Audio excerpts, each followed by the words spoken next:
పులివెందుల జెడ్పీటీసీని అధికార టీడీపీ కైవసం చేసుకుంది. ఇది వైసీపీ ఆత్మస్థైర్యాన్ని దెబ్బతీస్తుందని టీడీపీ శ్రేణులు సంబరపడుతున్నాయి. పులివెందుల గడ్డ ఇకపై జగన్ అడ్డా కాదని, వచ్చే అసెంబ్లీ ఎన్నికల్లో ఇదే సీన్ రిపీట్ అవుతుందని జోస్యం చెబుతున్నాయి. ఇదంతా దొంగ ఓట్లతో సాధించిన విజయమని, ఖచ్చితంగా నిజమైన ఓట్లతో తాము గెలిచి చూపిస్తామని వైసీపీ శపథం చేస్తోంది. పులివెందుల అంటేనే వైఎస్ కుటుంబానికి అడ్డా. పార్లమెంటు ఎన్నికల నుంచి సర్పంచ్ ఎన్నికల వరకు ఆ ఫ్యామిలీయే శాసిస్తుంది. వారు ఎవరిని నిలబెడితే వాళ్లకే జనం ఓట్లేస్తారు. ఇది అక్కడ ప్రజల ప్రేమాభిమానాలకు నిదర్శనమని వైసీపీ నేతలు చెబుతూ ఉంటారు. కానీ అక్కడ ప్రజలకు స్వేచ్ఛ లేకుండా భయపెట్టి ఏకపక్షంగా చేసుకుంటారన్న ఆరోపణలు చాలా కాలం నుంచి ఉన్నాయి. దశాబ్దాలుగా కొనసాగుతోన్న వైఎస్ కుటుంబ ఆధిపత్యానికి ఇప్పుడు ఎదురుదెబ్బ తగిలింది. పులివెందులలో విజయం సాధించిన టీడీపీ వచ్చే ఎన్నికల్లో అసెంబ్లీలో గెలుస్తామని చెప్పటం అతి విశ్వాసమవుతుంది. ఎందుకంటే గత స్థానిక సంస్థల ఎన్నికల్లో కూడా వైసీపీ ఇలాంటి ప్రయత్నం చేసి బోల్తా పడింది. కుప్పంలో అన్ని లోకల్ బాడీ ఎన్నికల్లో విజయం సాధించింది. వచ్చే అసెంబ్లీ ఎన్నికల్లో చంద్రబాబు ఓడిపోతారని ప్రచారం చేసింది.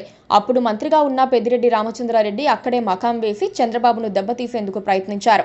కానీ అసెంబ్లీ ఎన్నికలు వచ్చేసరికి సీన్ తిరగబడింది. కుప్పంలో కాదు, రాష్ట్ర వ్యాప్తంగా వైసీపీని ప్రజలు తిరస్కరించారు. కేవలం 11 సీట్లే కట్టబెట్టారు.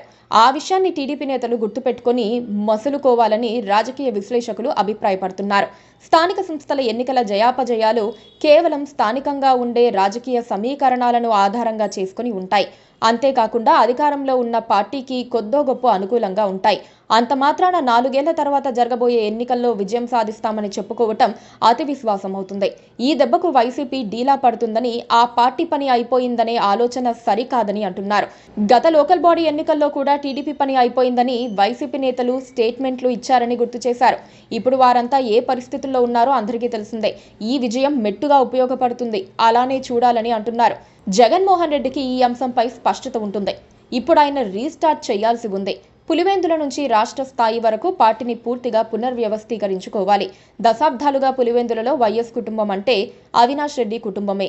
వైఎస్ రాజశేఖర్ రెడ్డి కానీ, జగన్ కానీ రాష్ట్ర రాజకీయాలు చేస్తూ ఉంటే లోకల్లో వారి తరపున అవినాష్ రెడ్డి, ఆయన తండ్రి చక్కబెడుతూ ఉంటారు. కానీ వారిపై ప్రజల్లో అసంతృప్తి కనిపిస్తోంది. వివేక హత్య కేసు కావచ్చు, భయపెట్టే వారి నైజం కావచ్చు, కారణం ఏదైనా రాజకీయాలను జగన్ చాలా మార్చుకోవాల్సి ఉంది. పూర్తిగా మొదటి నుంచి పార్టీని రీస్టార్ట్ చేసుకోవాల్సి ఉంది. Please subscribe to